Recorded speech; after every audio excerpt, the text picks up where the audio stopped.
Assalamualaikum warahmatullahi wabarakatuh. Perkenalkan, nama saya Haidar Aulia Rahman dari NIM L200230051 dengan mata kuliah Infrastruktur Platform dan Teknik Jasa dari kelas D. Di sini saya akan mempresentasikan hasil tugas saya tentang platform Big Data, dan saya akan mengambil di AWS atau bisa dibilang Amazon Web Service. Oke, lanjut. Profil platform Big Data AWS. Nama platformnya adalah Amazon Web Service, dengan pengembangnya dari Amazon.com Incorporation, tahun rilis 2006 dengan layanan cloud pertama ya. Jadi AWS salah satu platform yang memiliki cloud service pertama kali. Lalu juga ada perkembangan dengan service layanan Big Data sejak 2009, dengan lalu juga ada dengan EMR. Lalu di tahun 2013 ada servisnya Redshift, database Redshift. Lalu di 2016 sampai 2017 ada database seperti Athena, Glue, dan QuickSight. Lisensinya adalah pay as you go, jadi berbayar sesuai dengan pemakaian kita. Jadi AWS akan mengambil billing kita sesuai dengan apa yang kita pakai. Lalu itu juga mendukung integrasi open source, jadi AWS sangat terbuka dengan layanan seperti tool-tool open source lainnya.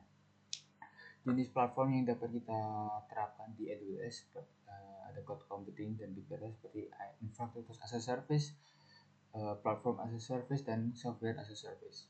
Lalu fokus utamanya adalah penyimpanan data besar, pemrosesan, analitik, dan engineering, dan visualisasi.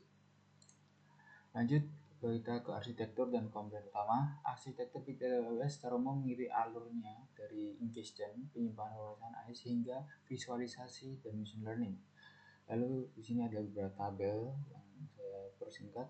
Di kolom pertama di lapisan ada namanya ingestion atau ingest, storage, dan processing. Lalu contoh lain dari ingestion ada Kinesis, DMS. Fungsinya adalah mengumpulkan data secara real time dan diberi batch atau fase-fase. Lalu ada juga di storage dengan contoh lain di AWS S3 atau Redshift. Fungsinya adalah menyimpan data mentah dan terstruktur. Lalu ada juga processing dengan contoh lain di Glue, EMR, dan Lambda. Fungsinya adalah transformasi dan ETL data. Ini seperti inilah diagram data. Lalu pertama ada seperti source kita akan mengambil source bagian dari database, storage, atau cloud. Lalu data itu akan di-ingest, lalu akan ditaruh di storage dan selanjutnya di processing.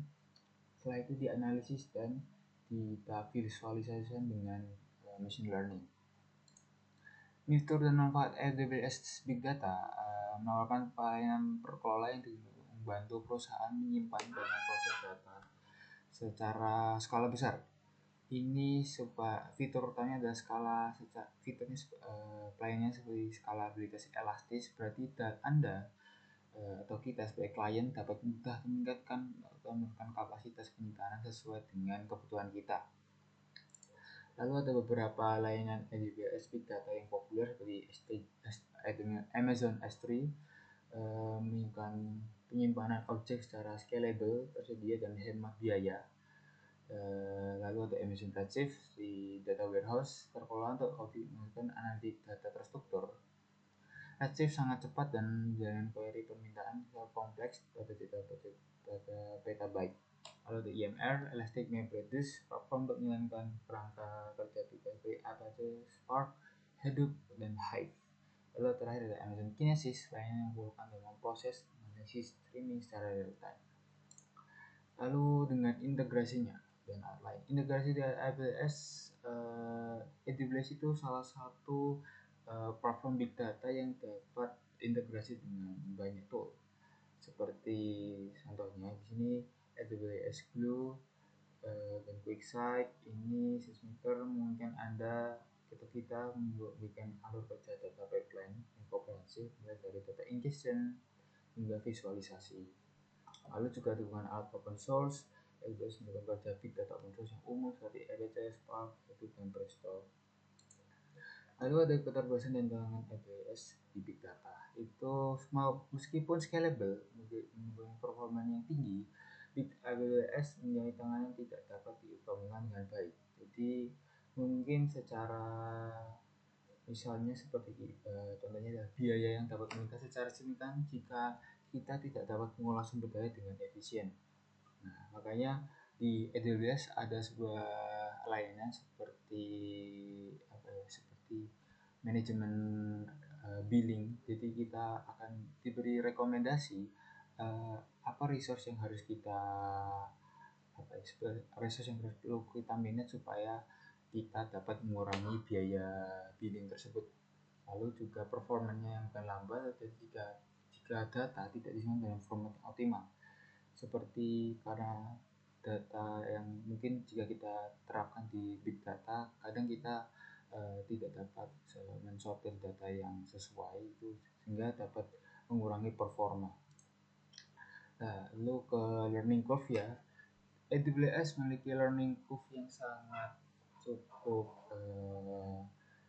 bisa dibilang cukup banyak karena di AWS dapat banyak sekali service yang ditawarkan.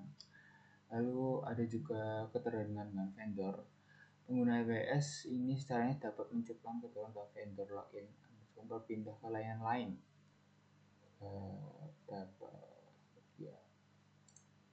Nah, kita ke use case tadi. Airbnb ini adalah sebuah service di mana kita dapat menyewa sebuah seperti staycation, seperti tempat untuk room service jika kita dapat di Indonesia mungkin seperti tiket.com atau Red Doors. Nah,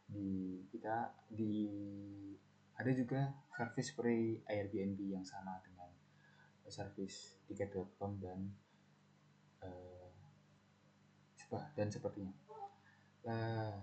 Airbnb menggunakan AWS untuk mengelola volume big data yang masif. Mereka memanfaatkan Amazon S3 sebagai fondasi data lake. Mereka menyimpan semua data mentah untuk pemesanan, ulasan, dan lalu lintas web. Mereka menggunakan Amazon EMR dengan Spark untuk ETL dan pemrosesan data serta Amazon Redshift untuk analisis data warehouse yang cepat. Arsitektur ini memungkinkan mereka menskalakan kapasitas analisis mereka secara dinamis sesuai dengan puncak dan hanya bayar untuk sumber daya yang benar-benar relevan. Ya, jadi kesimpulannya adalah Airbnb menggunakan service di AWS ada beberapa, yaitu Amazon S3 sebagai fondasi data lake, lalu EMR untuk pemrosesan data, Amazon Redshift untuk analisis data warehouse supaya cepat, dan juga dapat di Amazon juga dengan lisensinya PS juga, jadi kita hanya bayar dengan sumber daya yang benar-benar kita gunakan.